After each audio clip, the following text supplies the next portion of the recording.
Para muitos, esta imagem é a realização de um sonho. Ver ao vivo baleias e golfinhos está na lista dos desejos de muitas pessoas em todo o mundo. Muitas concretizam esse sonho nas águas da Madeira. Estas águas são um santuário, onde nadam livremente 28 espécies de cetáceos, aproximadamente um terço das espécies mundiais. Ao longo dos anos, ainda que a importância dada pelo homem a estes mamíferos marinhos tenha variado, eles sempre ali estiveram. Algumas espécies são avistadas ao longo do ano, outras têm uma presença sazonal.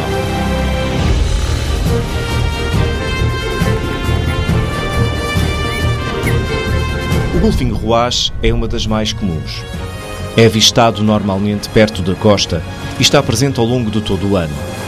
Localmente, na Madeira, o roaz é também conhecido por boto. É comum vê-los em grupos pequenos, que podem ser de apenas alguns indivíduos, até poucas dezenas de animais. Costumam interagir com as embarcações.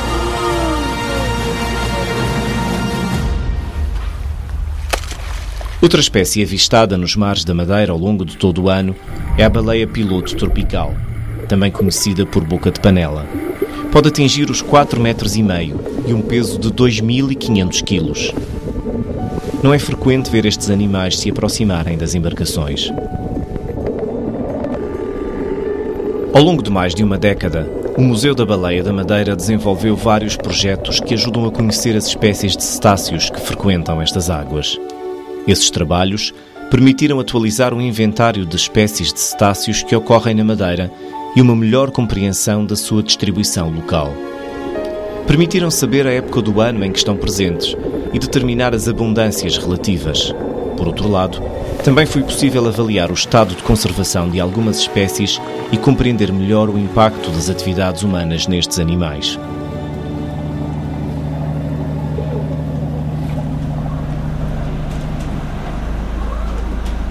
O Cetáceos Madeira 2 é um projeto cofinanciado pelo Programa Europeu LIFE+ e pelo município de Machico.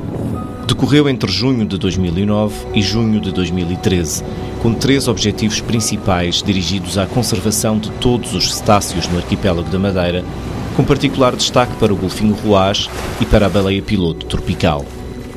O primeiro objetivo do projeto era o de identificar eventuais áreas importantes para o golfinho roaz nas águas do arquipélago da Madeira, que pudessem ser designadas sítio de interesse comunitário.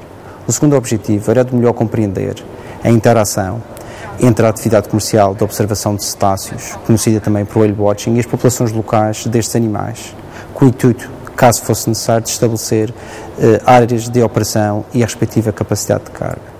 O terceiro objetivo era o de compreender as interações entre as atividades humanas, designadamente as pescas, e as populações de cetáceos, mas já nas águas mais afastadas da costa, no alto mar.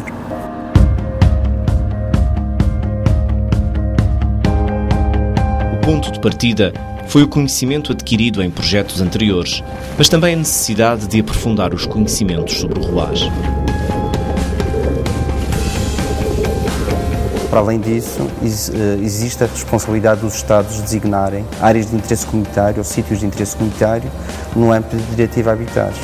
E isto para espécies prioritárias, como é o caso do roaz, que veio a se verificar que é uma espécie com uma presença importante na Madeira, e o que nós precisávamos saber era até que ponto é que as águas ao redor da Madeira eram realmente importantes. Por outro lado, ao longo dos últimos anos, a atividade de observação de cetáceos, a atividade comercial, começou a se desenvolver e começaram a surgir algumas preocupações relativamente ao impacto que essa atividade podia ter nas diferentes populações e grupos de espécies de baleias e golfinhos que existem na região. E por isso era necessário compreender melhor a interação entre a atividade e os animais e, por outro lado, também compreender até que ponto é que era necessário ou não estabelecer limites, quer limites espaciais, através da definição de áreas específicas de operação, quer através de limites de operação e limites superiores que estão associados a uma capacidade de carga.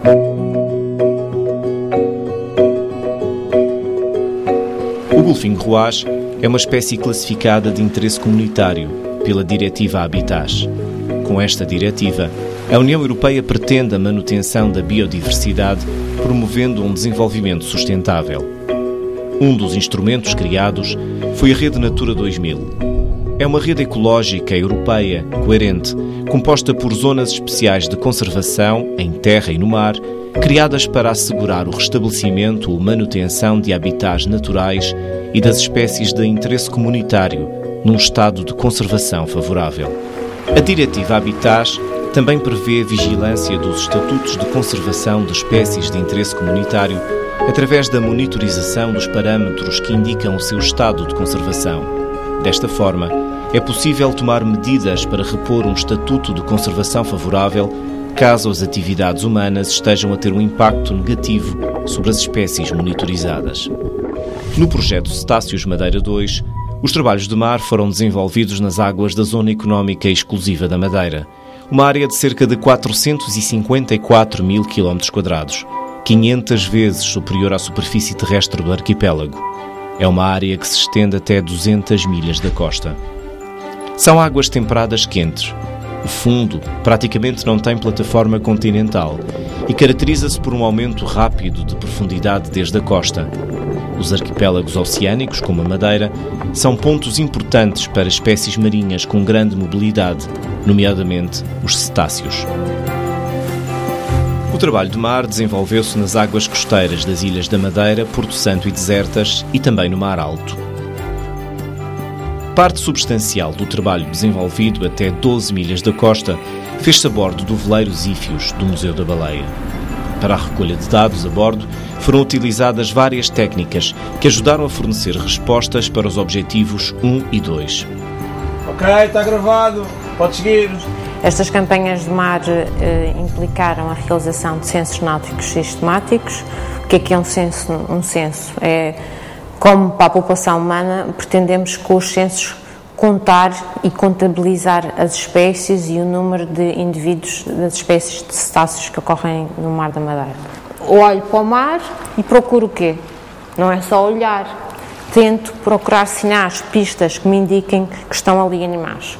Um splash na água, um grupo de aves, um dorso de um animal, uma barbatana caudal. E assim que o observador avista um cetáceo, a primeira coisa que faz é dar alerta ao anotador. E esse automaticamente vai fazer o registro da posição da embarcação. Isso é fundamental para a análise posterior dos dados. Para perceber a relação entre a atividade das embarcações de observação de cetáceos e as áreas de ocorrência dos animais, observadores do projeto seguiram a bordo de embarcações de whale watching. Foram efetuados protocolos com os operadores marítimo-turísticos que viram ser uma peça-chave especialmente para este objetivo do projeto, para o sucesso deste objetivo. Permitiu a presença de observadores do museu em que registávamos todos os avistamentos e tínhamos um percurso onde registávamos com o GPS registávamos todo o percurso da embarcação. Registamos mais de 500 percursos e ficamos assim com uma ideia de onde é que os barcos operavam, quais as principais áreas da operação dos barcos. Uma das ferramentas que nós utilizámos para o fazer foi através da fotoidentificação, que é uma metodologia muito fácil de aplicar. Nós vamos para o campo, tiramos fotografias dos animais à sua barbatana dorsal, neste caso do golfinho é a barbatana dorsal, e é como se fosse uma impressão digital que fica marcada e nós reconhecemos aquele indivíduo como sendo único. Atribuímos-lhe um código alfanumérico e ele é adicionado a um catálogo que nós temos na nossa instituição já desde 2001. O terceiro e último passo para este objetivo, em termos de metodologia, foi uma experiência que foi conduzida através de 2 postos de vigia utilizados no Funchal, a principal área da operação da atividade, em que monitorizamos, tentamos saber a disponibilidade de animais através com binóculos de longo alcance e vimos desses animais encontrados quais é que eram também detectados pelas embarcações. E assim ficamos com uma ideia de qual a percentagem dos animais que eram encontrados pelas embarcações. Os Os dados recolhidos a bordo dos ífios foram posteriormente analisados, recorrendo à modelação espacial.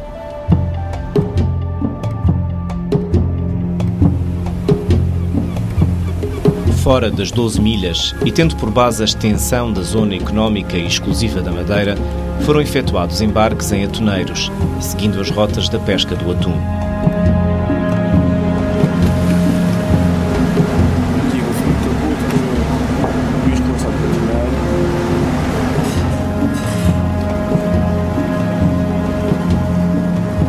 O que nós fazíamos a bordo basicamente era recolher informações relativamente à existência de cetáceos nestas águas, que espécies é que ocorriam, qual era o comportamento destas. Verificávamos também a existência de lixos de tráfego e se existia ou não interação entre as pescas e os cetáceos, ou seja, o que nós estávamos aqui a tentar pretender era se existe ou não impacto das atividades humanas sobre os cetáceos. E esta era a informação que nós recolhemos a bordo. Com recurso ao GPS, nós registávamos todos os percursos efetuados. Cada vez que avistávamos um cetáceo, registávamos. Todos os estados de lixos e tráfego marítimo era sempre com um registro georreferenciado. E tudo era anotado em fichas de papel e posteriormente inseridos no computador.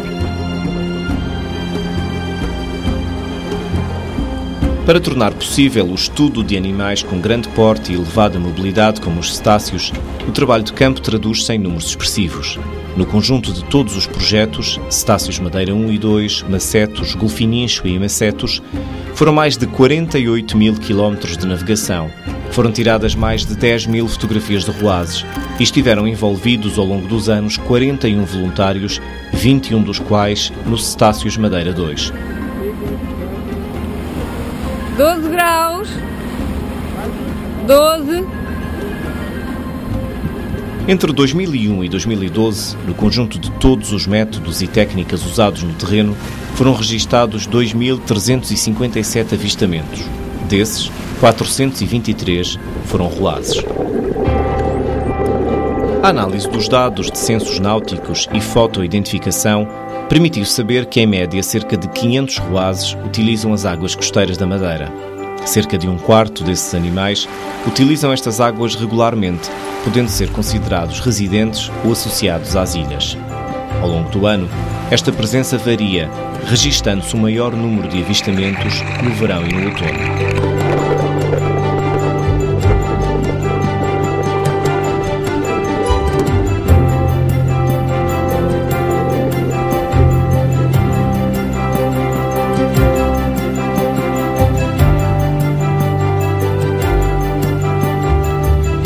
Os roazes foram observados nas águas costeiras em redor de todas as ilhas do arquipélago, até aos 2.000 metros de profundidade.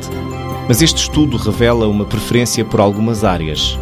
O mar a norte da Ponta de São Lourenço, o canal entre a Madeira e as Ilhas Desertas, o sudeste da Madeira, bem como a região a sul do Porto Santo. Todas estas áreas têm em comum uma profundidade inferior a 1.000 metros, que é o habitat preferencial da espécie para se alimentar.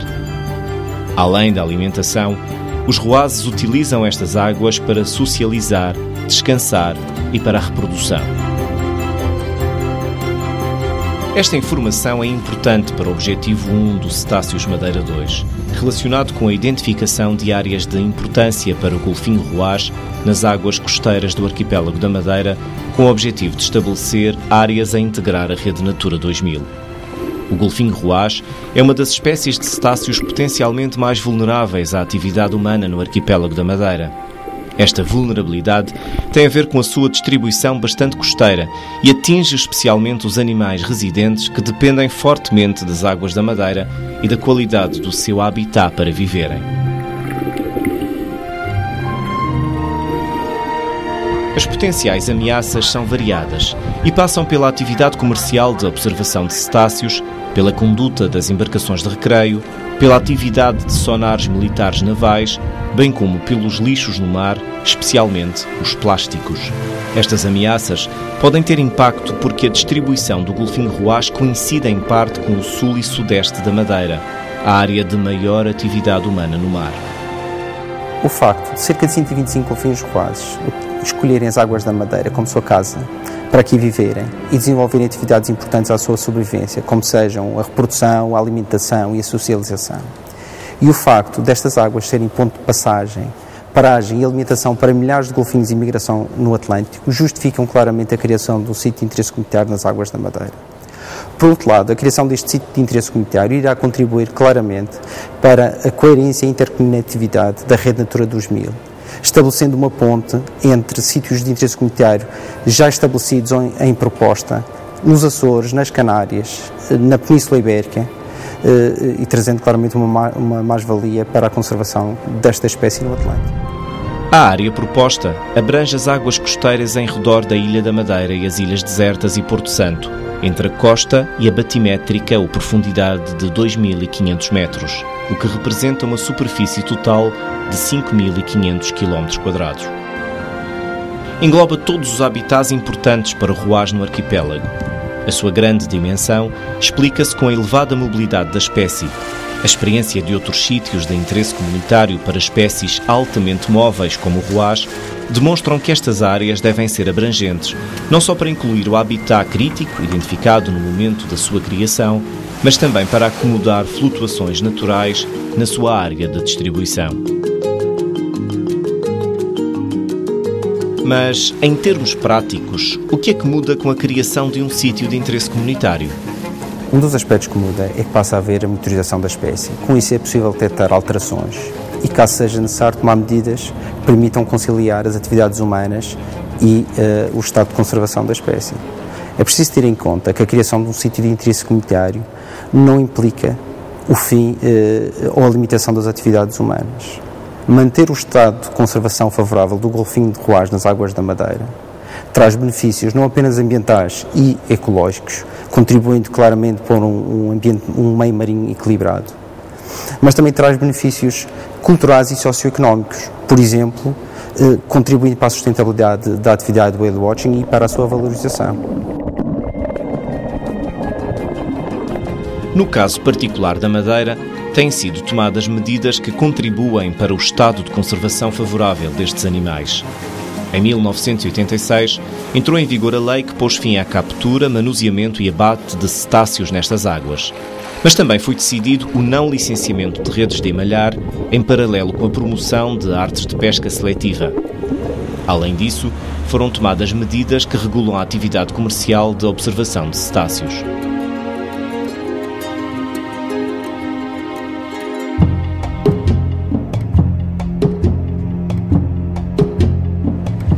O whale watching é uma das atividades desenvolvidas nas águas costeiras da Madeira.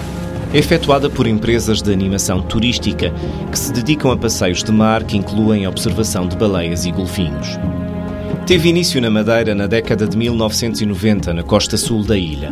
Ao longo dos anos, o número de empresas e plataformas a operar tem aumentado.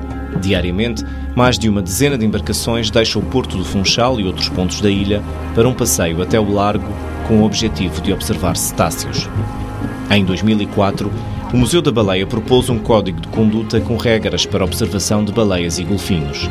O objetivo era minimizar o stress causado nos animais pelas embarcações.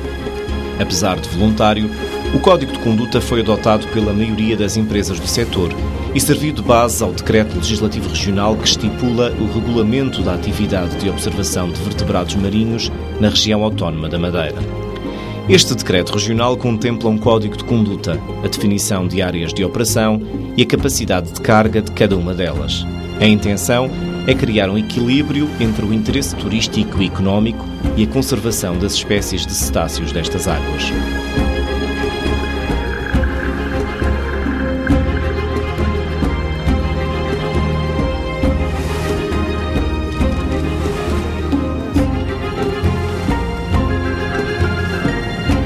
Apesar de haver registro da observação de 28 espécies de baleias e golfinhos nos mares da Madeira, cerca de 86% dos animais observados pelas embarcações de whale watching pertencem a 5 espécies, as mais abundantes e por isso com maior probabilidade de ser observadas.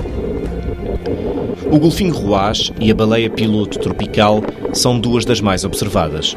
Por estarem presentes todo o ano e terem grupos residentes ou associados às ilhas, são particularmente vulneráveis às atividades humanas. As outras 3 espécies são o golfinho comum, o golfinho malhado do Atlântico e a baleia tropical, todas com uma presença sazonal. O golfinho comum está presente sobretudo no inverno e primavera, e as outras 2 espécies no verão e outono. As restantes, pela sua presença ocasional ou rara, pelo seu comportamento de evitação ou por serem difíceis de observar no mar, representam uma percentagem muito pequena das observações ou não são observadas de todo. Todos estes cetáceos dependem das águas da Madeira para diversas atividades cruciais à sua sobrevivência, como a alimentação, descanso, socialização, reprodução e cuidados com as crias. No entanto, a distribuição e a forma como estas águas são utilizadas varia com a espécie, como reflexo da sua biologia e ecologia. O golfinho roaz tem preferência por águas menos profundas, com uma maior presença na zona este da Madeira e sul do Porto Santo. A baleia piloto tropical prefere a área sudeste da Madeira, em águas mais profundas, onde se alimenta, socializa e descansa. Os golfinhos malhados do Atlântico e os golfinhos comuns têm uma presença em todas as águas do arquipélago, apesar de o golfinho malhado preferir a costa sul da Madeira e o golfinho comum preferir os extremos da Ilha da Madeira e as águas a este das Ilhas Desertas e Porto Santo. Estas 5 espécies são as mais vulneráveis à pressão exercida pela atividade do whale watching, sobretudo os grupos de animais residentes. Se a atividade não for realizada com regras, poderá haver consequências mais graves. Uma forma de reduzir o impacto da atividade sobre os cetáceos é através de uma conduta adequada na observação dos animais. Ao longo dos anos, as empresas do whale watching têm ganho a consciência de que mais do que a quantidade, é a qualidade das observações que é importante. É fundamental deixar que os animais venham de livre vontade ao encontro das embarcações.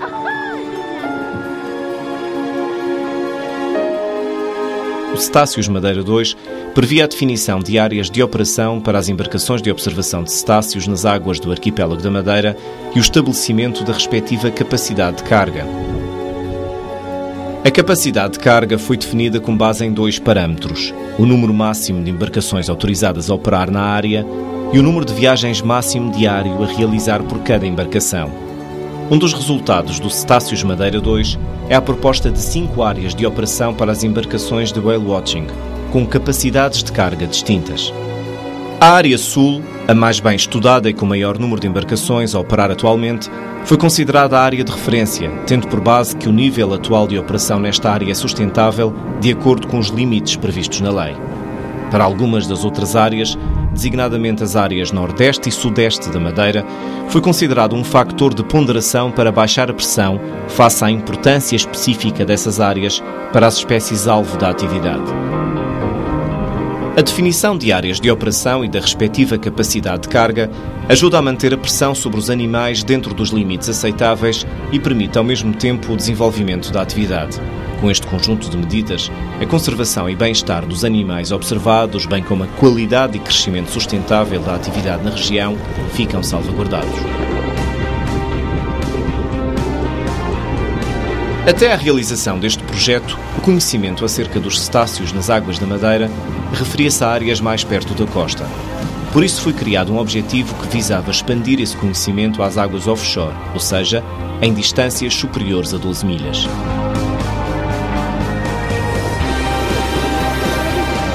O Objetivo 3 previa a vigilância do Estatuto de Conservação das Espécies de Cetáceos no Mar Alto do Arquipélago da Madeira e a avaliação do impacto das atividades humanas nestas águas. Nos últimos 10 anos, o trabalho, por razões logísticas, financeiras e outras, realizou-se muito junto à costa da Madeira, que é sem dúvida a área onde há a maior presença de cetáceos.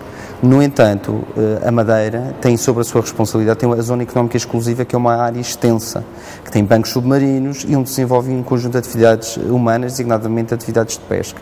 E por isso era importante compreender até que ponto é que, para além das águas costeiras, existiam outras zonas de importância para os cetáceos e até que ponto é que os cetáceos que utilizavam as águas do alto mar, offshore da Madeira, tinham interações negativas com atividades humanas.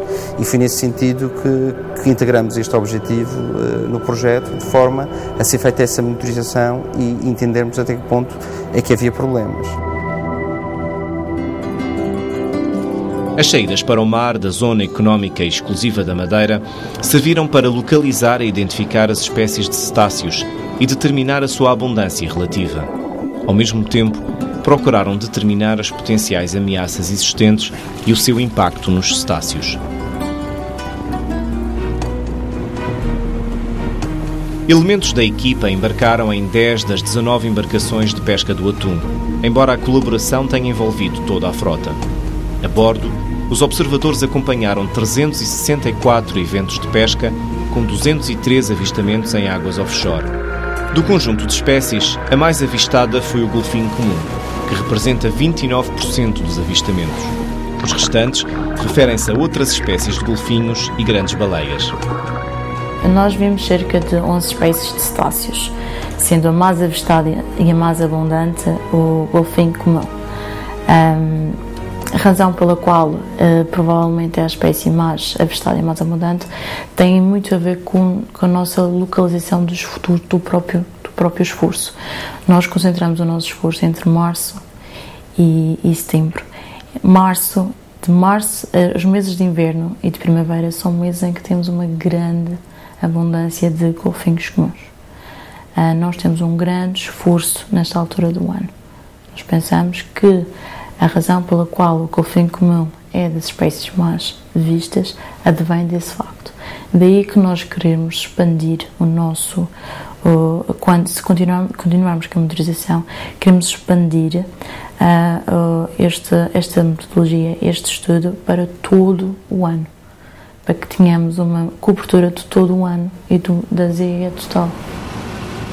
Os dados recolhidos pelos observadores do projeto a bordo permitiram concluir que não existem impactos significativos desta atividade pesqueira sobre os cetáceos nas águas offshore, nem foram registadas outras atividades humanas com impactos significativos sobre os cetáceos. Nós, com este barco nos Ateneiros, queríamos essencialmente determinar se existiam ou não ameaças para os cetáceos nas águas offshore. E o que nós conseguimos retirar desta informação foi que, de facto, o impacto das atividades humanas, ou seja, do lixo, do tráfego marítimo e da própria interação entre os cetáceos e as pescas é muito reduzida. É reduzida. O que significa que não há assim um impacto tão grande sobre os cetáceos nas águas offshore. As diferentes espécies avistadas nas águas offshore têm diferentes estatutos de conservação. No entanto, os resultados demonstram que não existem impactos significativos que afetem o seu estado de conservação, mas isso não quer dizer que nada seja feito. É importante garantir a monitorização futura destas águas.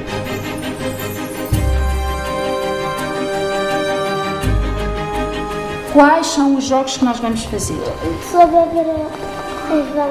Sobre as baleias e sobre os animais. Um dos aspectos importantes para o projeto é o envolvimento da comunidade e, em especial, das escolas.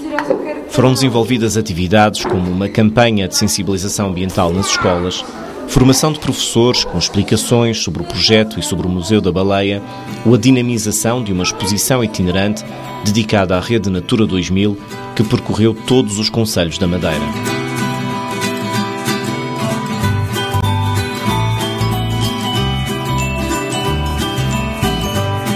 Houve também um desafio à capacidade artística dos alunos das escolas, que foram convidados a decorar modelos de baleia piloto e ruás através do projeto Baleia Arte. O que se fez foi recriar estas espécies em modelos 3D de esferovite, que depois nós colocamos nas escolas para elas realizarem uma intervenção artística.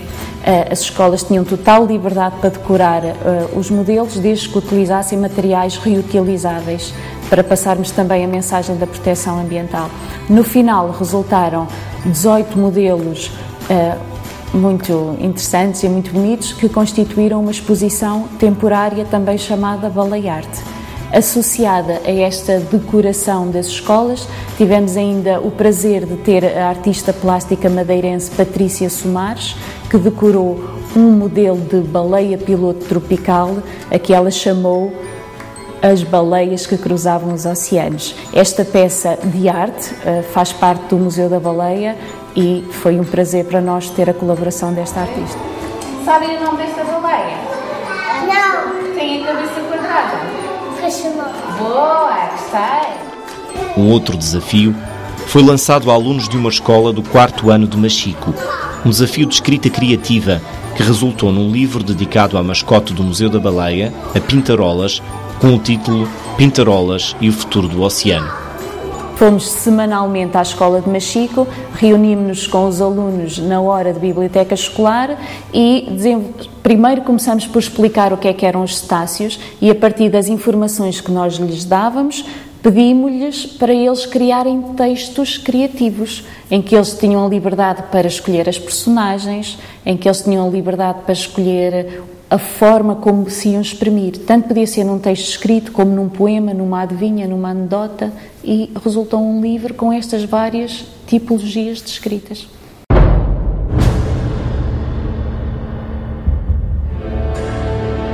Num passado não muito remoto, a presença sobretudo de cachalotes nas águas da Madeira era vista com outros olhos.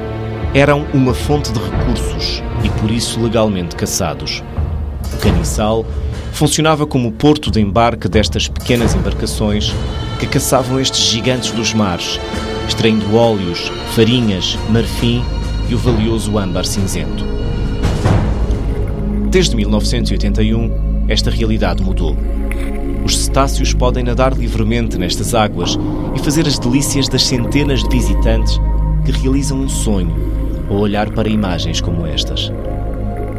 As baleias e os golfinhos continuam a ser uma atividade económica, mas através da sua observação. Esta atividade está regulamentada por lei e coabita com as áreas e estatuto de proteção das espécies.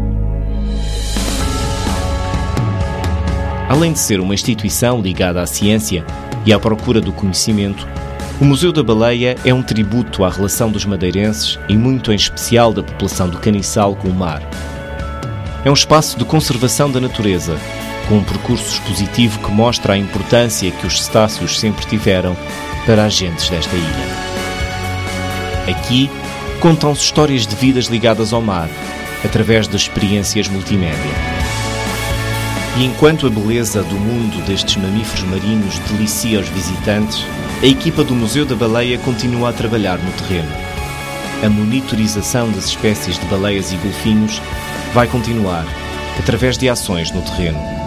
E lá fora, no oceano, as baleias e os golfinhos vão continuar a nadar livremente nas águas da Madeira.